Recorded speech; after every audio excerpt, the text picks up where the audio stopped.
অনেক দিন আগে কাশ্মীরি লঙ্কা বাজার থেকে কিনে এনে সেগুলো রেখে দিয়েছিলাম। ভাগ্যবশত সেগুলো পেকে গিয়েছিল এবং সেখান থেকেই মাথায় এলো যে এর বীজ থেকে আমি গাছ তৈরি করব। হয় কি না দেখি। এরপর কিছুদিনের মধ্যে সেই গাছ বেড়েও গেল। আর এখন দেখো গাছগুলোতে ফুল এসেছে। অল্প মাটি, কিন্তু তাতেও ফুল এসেছে। আজ সন্ধেবেলায় দেখলাম গন্ধরাজ ফুলের গাছে গাঁদা ফুল ধরে আছে। প্রতিদিনই ধরে, কিন্তু আজকে ফটো না তুলে পারলাম না।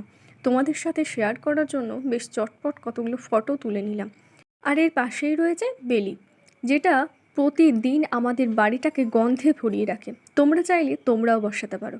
আর এটা এটা কি বলবো, এটা তো হলো সেই শখের আমার কামরাঙা গাছ। মুকুল ধরার 5-6 দিনের মধ্যেই দেখি কামরাঙাগুলো এইরকম অবস্থায়। তোমাদের কার কার নয়নতারা ভালো লাগে জানিও। আমার নয়নতারা খুব একটা ভালো লাগে না, তবুও সেদিন এই নয়নতারাটি দেখে চোখ ফেরাতে পারিনি।